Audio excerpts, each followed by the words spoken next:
Hi there, thanks for watching yet another one of my videos. We're going to show you how we went from this to this. Well, not really, because that would be too long of a video. But basically this will outline the process of a 1970 FJ40 being turned into an ICON FJ43.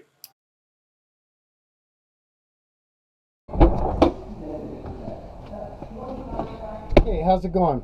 We are in ICON FJ number 92. This one is built as an FJ43. So let's do the usual. Let's take it out for a drive, go to the park, get some glory shots, and show you how it works.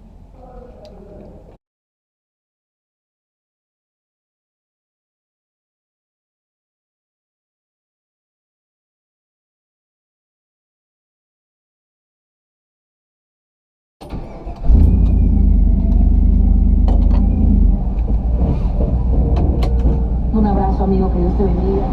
Todos a tus hijos, que Dios te bendiga. Un abrazo para ti.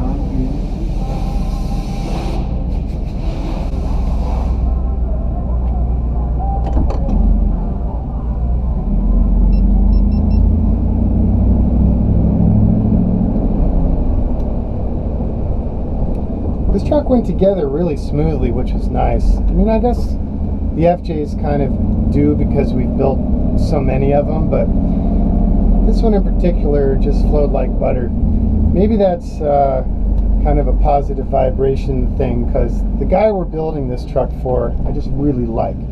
Really cool guy, totally gets what we're about, understands the process. So when it figure like the most patient of clients is the one whose patience I ended up not needing because the truck went together so smoothly, but what are you going to do, right? It's going to live here in LA, which is cool because way too often, you know, they're getting shipped out of state. I don't get to see them. And this one's going to stay right here in the hood. So that's pretty cool. That's good news. So this one's built with our 5.7. We use the LS generation blocks and heads so that it's all aluminum with the stronger internals.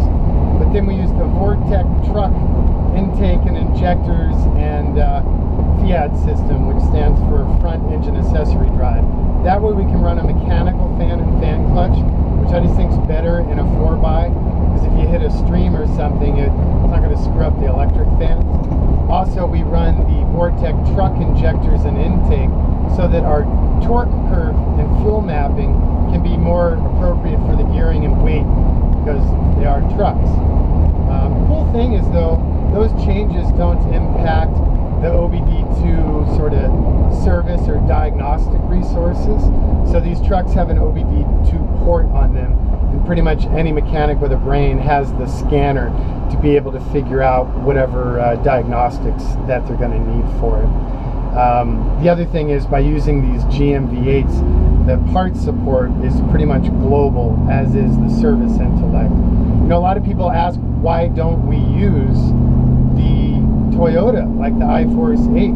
Hey, don't get me wrong, I'd love to. But the reality is we don't use them for a couple of reasons. First and foremost, Toyota doesn't understand the crate motor culture. They just don't get it at all. The other issue is, if we were to use them, because of that not being a part of Toyota's culture, we'd have to buy the motors either from the dealership, part number by part number by part number. They don't even have a number for a complete assembly.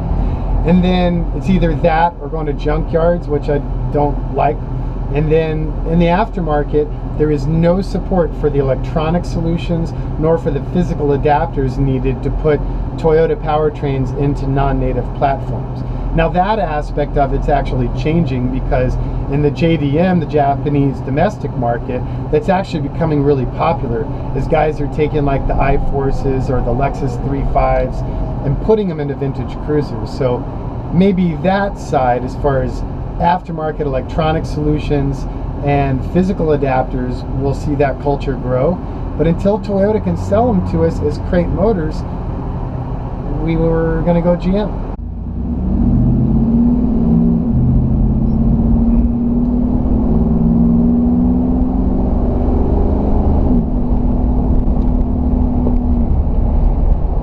Recently we switched on the automatic transmission equipped trucks to a used the low card shifters, which are okay, but a lot of times people didn't understand how they worked, especially like a family member or like a valet.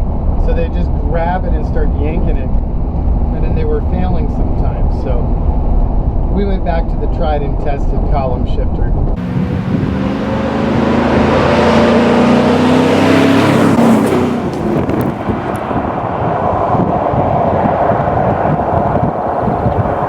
So let's talk specs and options on this FJ43. We're running the 5.7. We're running the 4L65E automatic GM tranny with overdrive, the Atlas 2 transfer case, the Highlander with the 3.5 gears in low range, 1-to-1 in high. We're running the StopTech ICON brakes, so that's 6-piston front, 4-piston rear with a dedicated parking brake. And then this is the standard suspension system, meaning it does not have the remote reservoirs, but it does run the proprietary Fox shocks with coilovers by Eibach and Fox, as well as the tunable sway bars front and rear that are torsion style blade. You know, people asked why I didn't design them as removable sway bars. Honestly, I don't find, even when doing pretty rough 4x, all but the most extreme rock hauling scenarios don't seem to call for them being removed. So I don't want to get into solenoids and all that crap. If you really want to remove them, use the toolkit in the trunk and just go right ahead, have at it. Otherwise, they really help with the on-road manners and weight displacement and turns, and they're tunable in that they have separate index points on the blade arms that will impact just how severe the retention is. So it's really up to you. What else? We ran ARB locking differentials with dedicated parking brake. We're doing the Chilowich textile interior. We're doing the heaters in the front seat, which are carbon fiber heat blankets with 3 stages of adjustment. We're running the tuck and tumble in the rear. And then the client had a specific audio system where he didn't really care about having CD. So this Alpine unit is really all about the adaptability and usability based on interfacing with your iPhone.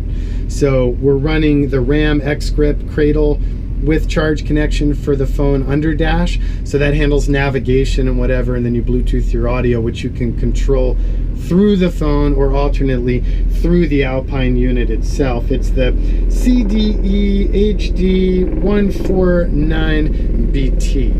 And then we also upgraded the speakers on this truck to Focal audio speakers with a Focal amp, and it makes a really nice big difference. I'm really happy with that.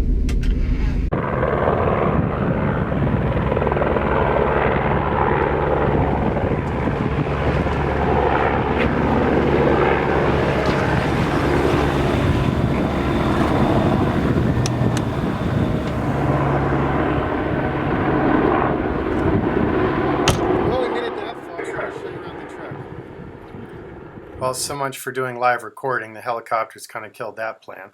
So as you can see, this truck is built in our volcanic black powder coat color. It's 5052 H32 5/32 thick marine rated aluminum body. Then the underside of the body is coated in heat cured polyurea, as well as the inside floors and wearing surfaces.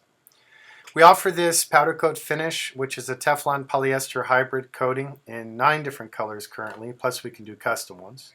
Here you can see how the rear bumper works. CNC T-handles. Then we use rubber to keep those from rattling and keep them nice and snug.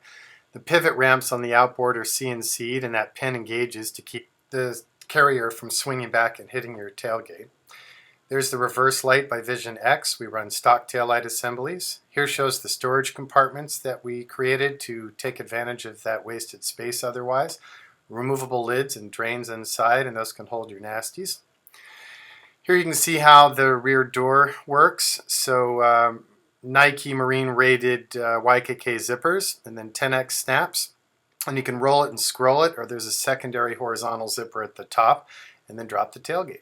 On the inside of the tailgate, we have a locking storage compartment where we put the toolkit and lug wrench and room for other goodies.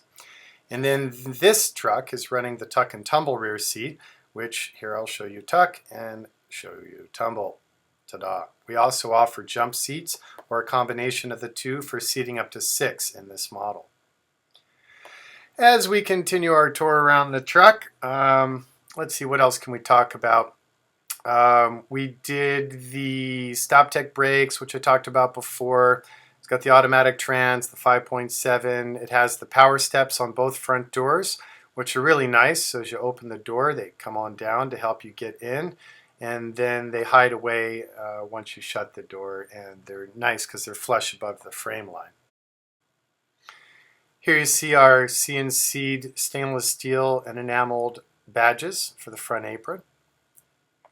And a little bit of detail work there showing off the nice finish on this powder coat.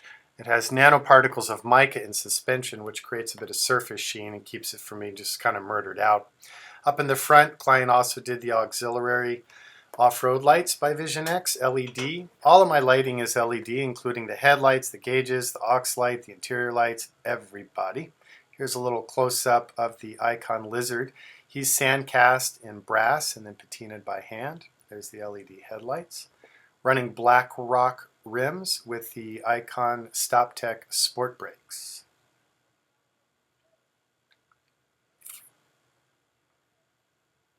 We don't do too many 43s.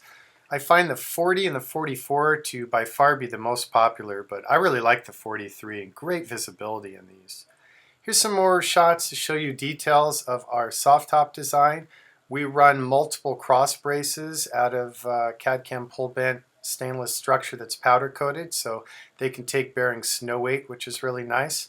It's Mercedes Hartz canvas and then Bentley 10X zipper, or Nike zippers, Bentley 10X snaps, because those are a hell of a lot better than those marine snaps because they break immediately. The front doors are removable. We run these cool little monkey balls that we do with our buddies over at Red Ox, which is a really cool bag company here in the US, specifically in Montana. And that's kind of a microloan program that we do to keep kids in a little village down in Mexico busy. So they make those knots for us. The stainless hardware you just shows how you remove those door uppers or the window zips and tumbles. Gas cap, we've engineered it as a sealed cap, and it's the world's most popular cap part number, so that keeps things nice and simple. Here's some more shots showing you the interior. It's kind of the Pope-mobile on the back of a 43. You've got just miles of legroom, and there's the removable Chilowich mats.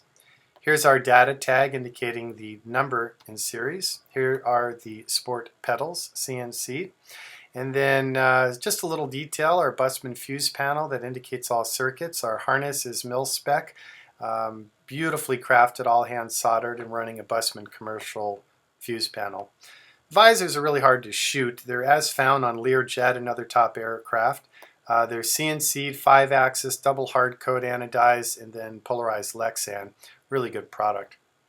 Panning across the dash here, you'll see the glove box door, which is CNC'd with tranny and transfer case instructions, stainless grab handle, all our knurled, CNC'd, knurled, engraved, and enameled dash switches, fan, hot, vent, cold, wipers, lights, 12-volt Marenco power port, and then there's that 140-degree LED.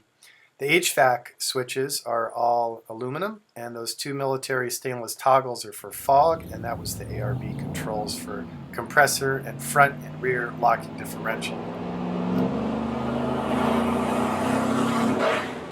So, as always, I appreciate you taking the time to get to know and appreciate my brand. Any questions, just reach out to us, ICON4x4.com. See ya.